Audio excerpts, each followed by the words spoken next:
जय हिंद दोस्तों। क्रिप्टो के ऊपर दोस्तों आपके सारी टैक्सेशन रिलेटेड क्वेरीज को आज मैं सॉल्व करने के लिए आप लोगों के सामने आया हूं। दोस्तों क्रिप्टो के अंदर क्या बवाल था, सबसे पहले आप ये समझो। 2010 के अंदर क्रिप्टो स्टार्ट हुआ, मोटा मोटी जो डेट हमारे पास आई है वो यही है। अब हुआ क्या, 2010 से लेके 2022 तक गवर्नमेंट की तरफ से कोई क्लियर इंस्ट्रक्शंस नहीं थी कि क्रिप्टो का टैक्स कैसे कैलकुलेट होगा। अब कुछ लोगों का ये मानना है सर उस टाइम तक कोई टैक्स ही नहीं था तो हम कोई इनकम पे टैक्स दे क्यों। देखो दोस्तों, इंडियन इनकम टैक्स एक्ट के अकॉर्डिंग अगर आपका इंडिया में स्टे 6 महीने से ज्यादा है एक साल में, मतलब आप 182 दिन और मोर इंडिया में अगर स्टे करते हो तो आपकी ग्लोबल इनकम पे टैक्स है। मतलब आपने चाहे किसी का मर्डर करके भी पैसा कमाया ना तो उस पर भी टैक्स है। ये इंडियन टैक्सेशन सिस्टम में यही लिखा हुआ है। आपने किसी को किडनैप करके भी पैसा कमाया है ना तो उस पर भी इनकम टैक्स है। तो भैया ये तो फिर भी जेन्युइन इनकम है। आपने क्रिप्टो का कॉइन खरीदा था और वो बेच के आपने प्रॉफिट कमाया, उस पर आपको टैक्स देना था। हाँ, आपको स्लैब रेट का बेनिफिट मिल जाएगा जो भी स्लैब्स थे। सर अब हमने तो उन सालों में टैक्स दिया नहीं, अब हम क्या करें। देखो अब उनका तो कुछ खास किया नहीं जा सकता, उस चीज को तो आप सोचना छोड़ो। कम से कम हम आगे के लिए ठीक से अपने टैक्सेशन को फॉलो करें, वो जानना बहुत जरूरी है। अब 2022 के अंदर सरकार ने क्या चेंज किया, आइए समझते हैं कि 2022 के बाद सरकार ने क्या चेंज किया। 2022 के बाद सरकार बजट 2022 में लाई कि क्रिप्टो के ऊपर फ्लैट 30% टैक्स लगेगा जी। कोई स्लैब रेट का बेनिफिट नहीं मिलेगा जी। अप्रैल 22 से मार्च 23 का पहला साल था जिसके ऊपर ये रूल एप्लीकेबल किया गया। कोई स्लैब रेट का बेनिफिट नहीं, कोई ऑफसेट नहीं मिलेगा। मतलब लॉसेस आपस में सेट ऑफ नहीं होंगे। प्रॉफिट वाली ट्रांजैक्शंस को अलग किया जाएगा, उसका टैक्स कैलकुलेट किया जाएगा। लॉसेस वाला डेड लॉस है, उसका कोई ट्रीटमेंट नहीं है, वो जीरो है। अब यहां पे एक और मल्टीपल बार मेरे पास क्वेरी आई कि सर हमने बीटीसी के अंदर ही प्रॉफिट कमाया और बीटीसी के कॉइन में ही लॉसेस कमाए, तो ये तो आपस में ऑफसेट अलाउ होगा। देखिए नहीं होगा। क्यों नहीं होगा, उसका भी रीजन समझिए। अगर सरकार को लॉसेस कॉइन के आपस में ऑफसेट की ऑप्शन देनी थी तो सरकार को क्या देना पड़ता, जो हमारा इनकम टैक्स का फॉर्म है वहां पे सेल्स, परचेज एंड प्रॉफिट, एक कुछ ट्रांसफर का और है एक कॉलम, ठीक है, डेट का एक कॉलम है। तो सरकार पता है क्या करती, कॉइन वाइज आपसे रिपोर्ट करवाती, लेकिन इन्होंने करवाया ट्रांजैक्शन वाइज रिपोर्ट। हर एक ट्रांजैक्शन को अलग से रिपोर्ट करो। आपने 2 रुपए का कॉइन बेचा है, 50 रुपए का बेचा है, 100 रुपए का बेचा है, और अगर यहां पे माइनस में फिगर आ रही है, मतलब कोई लॉसेस में फिगर आ रही है, तो उसको जीरो माना जाएगा। प्रॉफिट वाली फिगर पे फ्लैट 30% टैक्स देना है, लॉसेस वालों को जीरो माना जाएगा। अब आप समझे कि भैया offset of losses is not allowed. अब यहां पे एक और बवाल आया जी, TDS 1%, TDS 1% exchange. Sir exchange अगर होंगे तो वो खुद ही काट देंगे जो एफआईयू इंडिया के कंप्लायंट होंगे। एफआईयू, ठीक है जी, एफआईयू फाइनेंशियल इंटेलिजेंस यूनिट। अगर एफआईयू कंप्लायंट है तो वो टीडीएस खुद ही काट देंगे, आपको कोई बवाल लेने की जरूरत नहीं है। P2P के अंदर आपकी रिस्पॉन्सिबिलिटी है टीडीएस की कंप्लायंस करना। 1 जुलाई 2022 से ये आ गया था। दोस्तों क्रिप्टो के टैक्सेशन को मैं स्टार्टिंग से देख रहा हूं, ये टीडीएस आप लोगों के लिए काटना ऑलमोस्ट नेक्स्ट टू इम्पॉसिबल है। रीजन बीइंग सामने वाला बंदा अपने पैन कार्ड आधार कार्ड शेयर नहीं करता, या फिर उसके पैन कार्ड आधार कार्ड से लिंक नहीं है। आप 1% टीडीएस काट भी देते हो, 20% का नोटिस आपके पास आ जाता है क्योंकि उसका पैन कार्ड आधार कार्ड से लिंक नहीं होता। आपके पास 19% का डिमांड का नोटिस आ जाता है। आप फिर अपने बाल खो जाते हो कि यार मैंने कहां बसड़ में पड़ गया। तो टीडीएस आप नहीं काट सकते। लेट अस बी प्रैक्टिकल, नहीं काट पाओगे। टीडीएस नहीं काट पा रहे सर, तो अब हम क्या करें, हम ट्रेडिंग कैसे करें। सर बहुत सारे लोगों ने पीछे बाइनेंस में ट्रेडिंग की क्योंकि इंडियन एक्सचेंजेस पे रेट नहीं मिल रहे थे आपको, मुझे पता है। बाइनेंस अच्छे रेट्स देता है लेकिन तब तक वो एफआईयू कंप्लायंट नहीं था। आज वो एफआईयू कंप्लायंट है, पहले नहीं था, अब है। तो सर अब एक बात बताओ, जो पिछली ट्रांजैक्शंस हमने कर दी अब हम क्या करें सर, हम उसकी इनकम टैक्स रिटर्न डाल चुके हैं, अपने प्रॉफिट पे क्या आपने टैक्स ठीक दिया है या नहीं दिया है, मेरे को ये जानना है। अगर आपने प्रॉफिट पे इनकम टैक्स ठीक दिया है 30% flat tax without offsetting anything, तो फिर भी काम चल जाएगा। क्योंकि देखिए टीडीएस की नॉन कंप्लायंस जॉइंट कमिश्नर साहब संभालेंगे, और जॉइंट कमिश्नर साहब थोड़ा सा मुश्किल है कि छोटे छोटे केसेस जहां आपने 5 लाख 10 लाख की ट्रेडिंग की हुई है उसके टीडीएस के लिए आपके पास नोटिस भेजे, बहुत मुश्किल है। आपने बहुत बड़ा अमाउंट किया है तो definitely you can get a notice. तो भैया आप अपना अमाउंट देखिए, आपने कितना टीडीएस की नॉन कंप्लायंस करी है। मुझे पता है नॉन कंप्लायंस ऑलमोस्ट हर बंदे से हुई है, क्योंकि टीडीएस काटना is almost next to impossible. अब अगर आपने 30% टैक्स दिया है तो ठीक है, नहीं तो आप अपडेटेड रिटर्न डाल सकते हो, अपनी इनकम टैक्स रिटर्न के अंदर उसको चेंजेस करो और फाइल कर दो। अब एयर ड्रॉप मिलता है सर मेरे को, इसका टैक्स बताओ सर, मैं इसको बिजनेस हेड में लेके जाना चाहता हूं। Answer is no. आपको फ्री में क्रिप्टो मिले हैं, जब आपने सेल किए मान लो 100 रुपए के क्रिप्टो, परचेज कॉस्ट 0, 100 के 100 पे 30% टैक्स दो भैया, कोई चक्करबाजी नहीं है। क्यों? क्योंकि आपकी परचेज कॉस्ट 0 है, आपको बिना कोई खर्चा करे एयर ड्रॉप फ्री में मिला हुआ है, तो फ्लैट 30% टैक्स लगेगा जी। सर मैंने विड्रॉल नहीं किया आज तक अपने खाते में, एक्सचेंज पे ही पैसा पड़ा है, एक्सचेंज पे ही कभी बीटीसी खरीदता हूं, कभी यूएसडीटी खरीदता हूं, कभी इथेरियम खरीदता हूं, आपस में चेंज करता रहता हूं। देखिए द मोमेंट गवर्नमेंट ने ये बोला है कि ट्रांसफर ऑफ क्रिप्टो के ऊपर इनकम टैक्स एप्लीकेबल है, गवर्नमेंट ने कभी भी ये नहीं बोला कि विड्रॉल के ऊपर इनकम टैक्स एप्लीकेबल है। अगर आपने बीटीसी से कॉइन को चेंज किया, USDT is also coin, it is not a currency, US dollar is a currency, INR is a currency, but USDT is not a currency.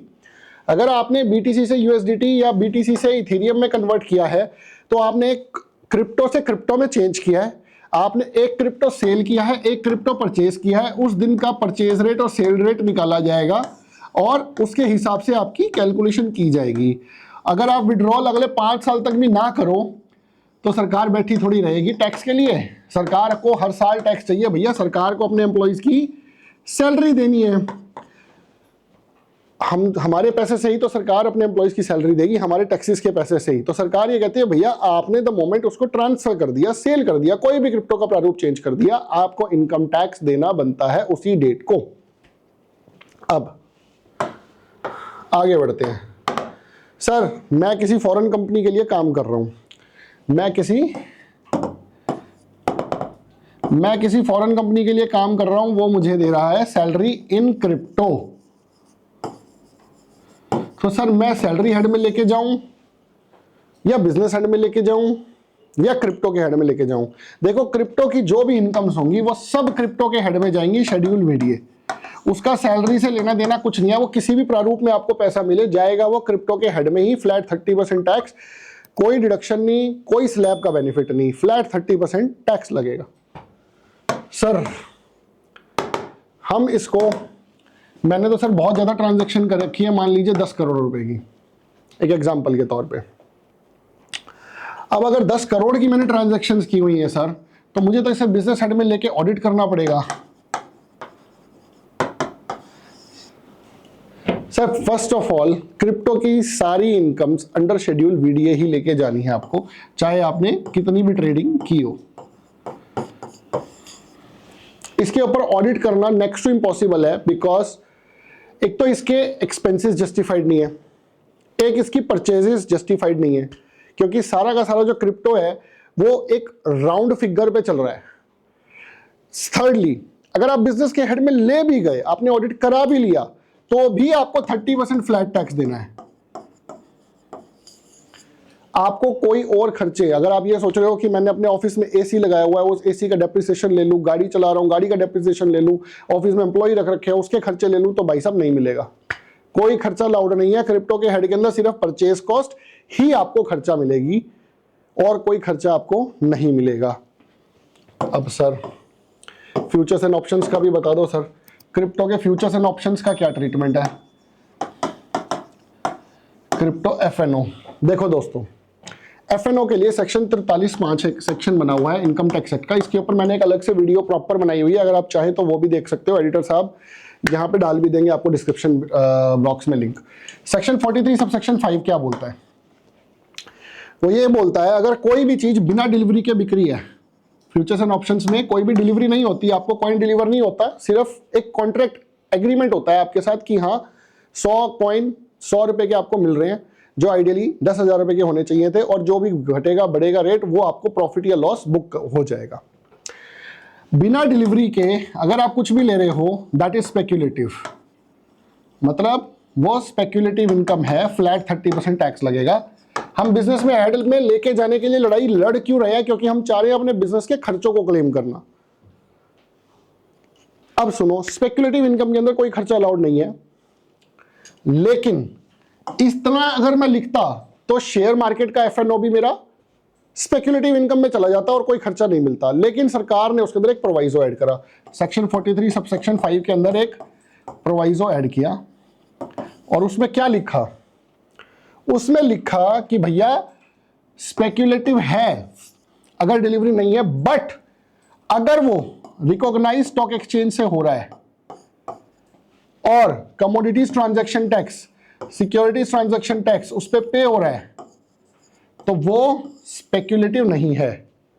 अब recognise stock exchange हमारे India का BSE NSE है, वहां पे अगर आप बिना डिलीवरी के फ्यूचर्स एंड ऑप्शंस को ट्रेड कर रहे हो, सिक्योरिटीज ट्रांजैक्शन टैक्स तो पे होगा ही होगा, कमोडिटीज ट्रांजैक्शन टैक्स तो पे होगा ही होगा, मैंडेटरी है, आप बचा ही नहीं सकते, दैट इज नॉट स्पेक्युलेटिव। इसलिए वहां पे आप खर्चे क्लेम कर सकते हो अगर आप उसको बिजनेस हेड में लेके जा रहे हो। लेकिन क्रिप्टो वहां पे साइलेंट है ब्रदर, क्रिप्टो का वहां पे गवर्नमेंट ने कोई मेंशन नहीं किया। अगर वहां पे क्रिप्टो का गवर्नमेंट मेंशन कर देती तो मैं आपके साथ था, इसको बिजनेस हेड में ले जाता और स्पेक्युलेटिव इनकम से बाहर निकाल देता, खर्चे भी आपको दिला देता। अब दोस्तों एक क्वेरी और आती है, आई होप सो कि आपको ये क्वेरी सारी क्लियर हो रही होंगी। सर हमने एक कॉइन से दूसरा कॉइन खरीदा,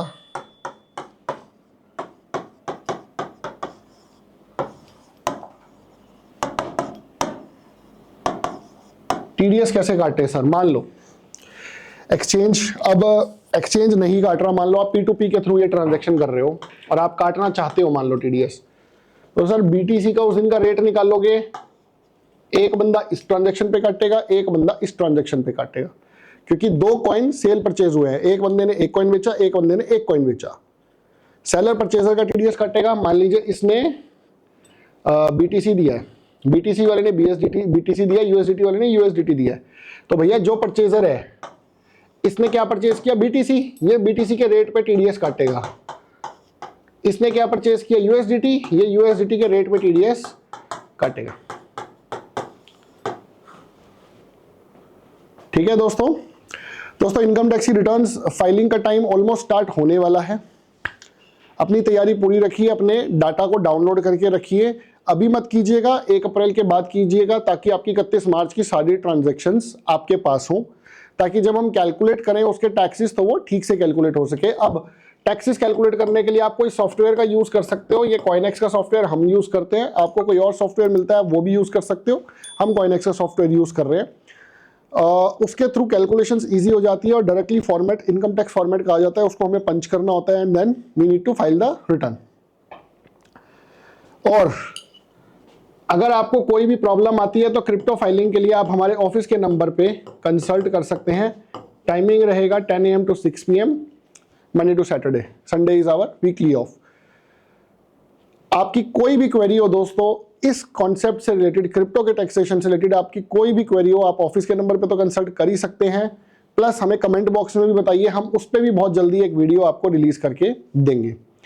आप ऐसे ही चैनल के साथ जुड़े रहिए दोस्तों, हम आपके लिए क्रिप्टो का नया कंटेंट लाते रहेंगे।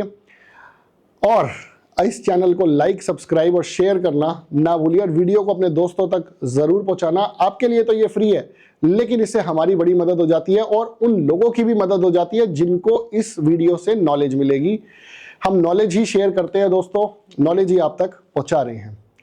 आशा करता हूं आपको वीडियो पसंद आई होगी। जय हिंद दोस्तों।